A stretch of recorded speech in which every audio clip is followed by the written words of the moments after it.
Government scheme மூலிமா ஈஸியாக உங்களால் ஒரு ஃப்ரீ லேப்டாப் வந்து வாங்க முடியும். அதை பற்றி பார்த்தீங்கன்னா இப்போ ரீசெண்டாக ரொம்பவே வந்து ஸ்ப்ரெட் ஆகிட்டு இருக்கு இந்த ஒரு விஷயம். அதாவது பார்த்தீங்கன்னா வந்து ஆன்லைன் மூலிமா இந்த ஒரு விண்ணப்பத்தை நீங்கள் பூர்த்தி செஞ்சுட்டீங்க அப்படின்னா பிரதமர் மந்திரிகள் பார்த்தீங்கன்னா அந்த இலவசமாக நமக்கு வந்து லேப்டாப் வந்து கொடுக்க போகிறாங்க அப்படிங்கிற விஷயம். இந்த ஒரு லிங்க் ஒன்று கொடுத்துருப்பாங்க. லாஸ்ட் டேட் அப்படின்னு பார்த்தீங்கன்னா நமக்கு 6 கொடுத்துருப்பாங்க. 6/23 அப்படிங்கிற மாதிரி வந்து மென்ஷன் பண்ணியிருப்பாங்க. அதாவது 23ஆம் தேதி கடைசி டேட் அப்படிங்கிற மாதிரி.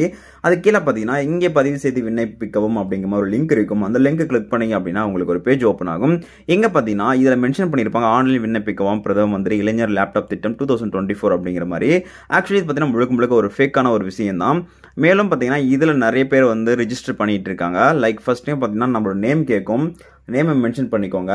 எகெயின் பார்த்தீங்கன்னா வயது வரம்பு அப்படின்றது உங்களுக்கு ஏஜ் என்னவோ அதையும் நீங்கள் மென்ஷன் பண்ணிக்கோங்க. எகெயின் பார்த்தீங்கன்னா என்ன பிராண்ட் உங்களுக்கு லேப் வேணும் அப்படிங்கிறதையும் நம்ம இங்கே வந்து மென்ஷன் பண்ணிக்கலாம். அடுத்த கல்வி நிலை அப்படின்னு இருக்கும். இதையும் கிளிக் பண்ணிட்டு நீங்கள் என்ன படிச்சிருக்கீங்களோ அதை மென்ஷன் பண்ணிட்டு அடுத்து அப்படின்னு கொடுத்தீங்கன்னா உங்களுக்கு அடுத்த ஒரு பேஜ் போகும். அடுத்த பேஜில் இதே போல சில சிம்பிளான கொஸ்டின்லாம் கேட்கும். அடுத்த பேஜ் போகையில் பார்த்தீங்கன்னா உங்களுக்கு சக்ஸஸ்ஃபுல்லாக வந்துடும். ஆனால் நீங்கள் இதை ஒரு குரூப்க்கு வாட்ஸ்அப் குரூப்க்கு வந்து ஷேர் பண்ணுற மாதிரி சொல்லும். இது ஒரு ஃபேக்கான ஒரு விஷயம் தான். இதை பற்றி ஆல்ரெடி ஒரு ஏப்ரல் மந்த்லேயே வந்து ரொம்பவே ஸ்ப்ரெட் ஆயிடுச்சு. அப்பயே கவர்மெண்ட் பார்த்தீங்கன்னா அஃபிஷியலாக சொல்லிட்டாங்க இந்த மாதிரி எந்த ஒரு ஸ்கீமே கிடையாது அப்படிங்கிற மாதிரி. பட் இருந்தாலும் இப்போ ரீசெண்ட் டேஸில் பார்த்தீங்கன்னா இது வந்துருக்கு. மேலும் இதன் மூலிமா நீங்கள் ரிஜிஸ்டர் பண்ணிட்டீங்கன்னா அதுக்கு பார்த்தீங்கன்னா அமௌண்ட் பே பண்ணுற மாதிரி இருக்கும். டெலிவரி சார்ஜ் இதுக்கு மட்டும் நீங்கள் அமௌண்ட் கொடுக்குற மாதிரி இருக்கும் அப்படிங்கிறலாம் மென்ஷன் பண்ணிட்டு இருக்காங்க. ஸோ இந்த மாதிரிலாம் யாருமே வந்து இந்த ஒரு தேவையில்லாமல் சில அன்வான்ட் லிங்க்ஸ் எல்லாம் வந்துச்சு அப்படின்னா ஃபர்ஸ்ட் அந்த மாதிரி ஸ்கீம் இருக்கா அப்படிங்கிறத நீங்கள் கூகுள் சர்ச் பண்ணி இல்லை யூடியூப்ல சர்ச் பண்ணி செக் பண்ணிக்கோங்க. அப்படி இருந்தால் மட்டும் அதை அப்ளை பண்ணிங்க. அப்படியே நம்ம செல்ஃபாக அப்ளை பண்ணுறதுக்கான வாய்ப்புகள் இருக்காது. நம்ம ஏதோ சென்டர் மூலியமாக தான் அப்ளை பண்ணுற மாதிரி தான் இருக்கும். அதனால இது மாதிரி அன்வான்ட் சில லிங்க்ஸ்லாம் யூஸ் பண்ணுறதுனால உங்களுடைய மொபைல் ஹேக் ஆகிறதுக்கும் சரி இல்லை உங்கள் பணத்தை வந்து அபேஸ் பண்ணுறதுக்கான வாய்ப்புகள் இருக்குது.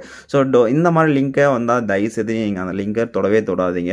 அதே போல் மற்றவங்ககிட்டையும் இந்த மாதிரி லிங்க் எல்லாம் யூஸ் பண்ணக்கூடாது அப்படிங்கிறதையும் மென்ஷன் பண்ணிக்கோங்க. ஏன்னா நிறைய பேர் இது ரீசெண்டாக இந்த ஒரு ஸ்கேம் நடந்துட்டு இருக்கு. அதாவது டெலிவரி சார்ஜ் மட்டும் நீங்கள் கொடுத்தா போதும் உங்களுக்கு வந்து ஃப்ரீ லேப்டாப் வந்து கொடுக்குறோம் அப்படிங்கிற மாதிரிலாம் மென்ஷன் பண்ணி எல்லாம் கால்லாம் பண்ணி கேட்டுக்கிட்டு இருக்காங்க. அதனால தான் பார்த்தீங்கன்னா இந்த மாதிரி விஷயத்த நீங்கள் அவாய்ட் பண்ணிக்கோங்க.